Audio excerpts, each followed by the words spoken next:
Hey everybody, I'm Yvonne Williams with Back to Earth Creations, and in this video I want to show y'all a way to modify this weave pattern. That these two are actually the same weave pattern. The difference is that this one here has 2 repetitions of each, for lack of a better term, stitch, and this one here is a single repetition. So with the same weave pattern, by making a slight modification like that, we can get 2 almost completely different results.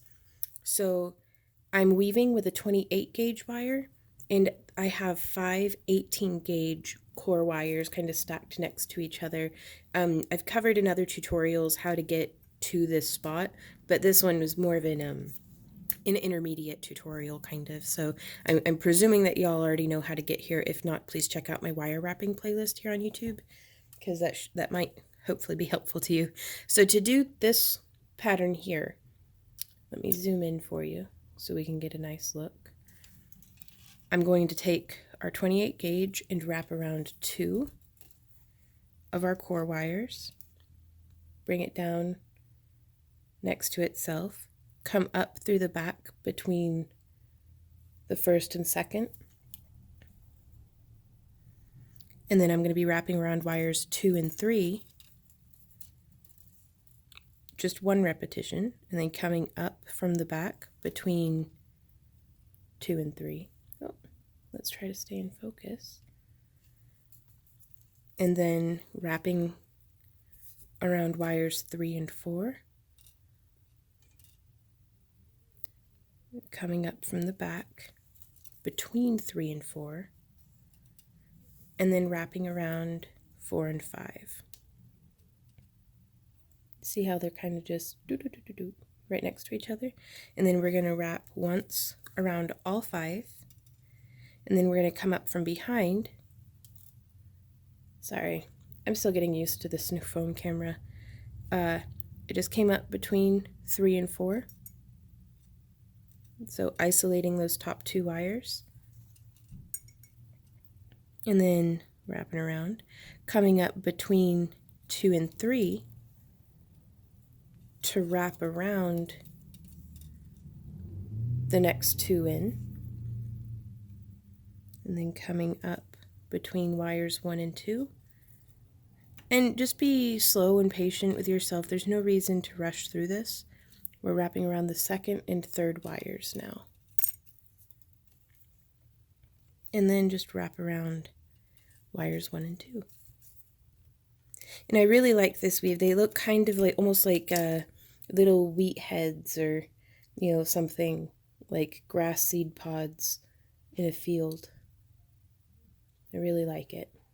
Very even and geometric, and honestly a pretty easy weave to get knocked out. It doesn't pinch any of the wires in a way that makes it difficult to wrap back through. And then I'm going to do 5 coils around the first wire. So there's 1, 2, 3, 4, and 5. And now we're going to do the same pattern, but where we double up on each stitch. So on this first one here, we're going to go 1 and 2 around our first 2 wires. See how that happened? And I'm going to come up from behind between wires 1 and 2, just like that, and then wrap twice around wires 2 and 3. 1 and 2. Come up from behind between wires 2 and 3, and wrap twice around wires 3 and 4.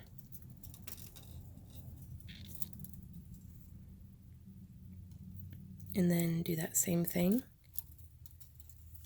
for around wires 4 and 5.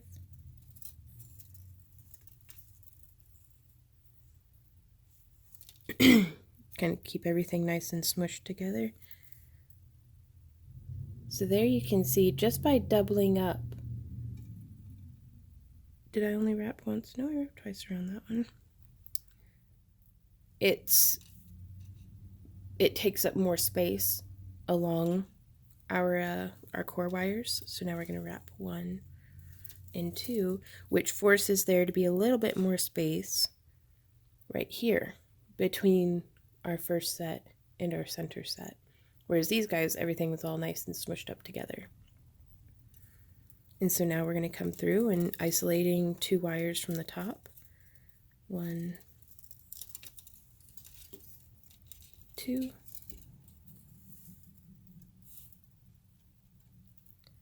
And then 1 and 2. Wait, no, that was just 1. I'm just counting because it's fun. Always just double checking. I think it's time for new glasses. It's getting hard to see all these little stitches. 2, and then isolating the first two wires, one's closest to me. Okay, now from here I do recommend the use of some nylon jaw pliers because they can help kind of keep everything nice and flat. So I'm just going to come in and smoosh. Get everything all nice and compacted down. And so now you can see the same exact weave pattern, 2 very different results. And something to keep in mind for when utilizing this is, a lot of the times I'll make something like this to frame a cabochon. So if we were doing like a wire tree on the front, I may choose to use this pattern here, because it gives me just a little cubby hole where I could just slide through another wire.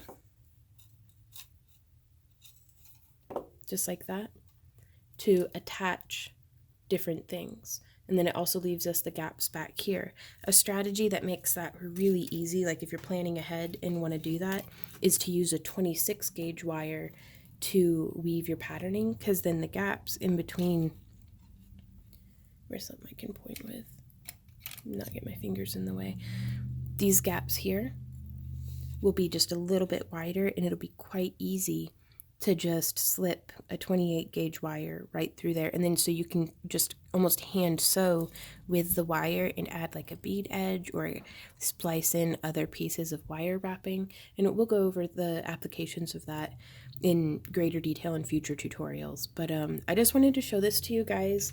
Have a relatively quick, sorry, there's nothing quick about wire wrapping. Sometimes it seems. Excuse me, but relatively quick wire wrapping tutorial just to kind of hopefully get your creative juices going today. And if y'all have any questions, comments, or ideas, I'd love to hear from you down below. And oh, I got some flux on me. Yeah, and if you enjoy my tutorials and want to support the channel, all the links for that are down below, where you can participate with our social media and our Patreon and all that good stuff. But until next time, guys, happy crafting.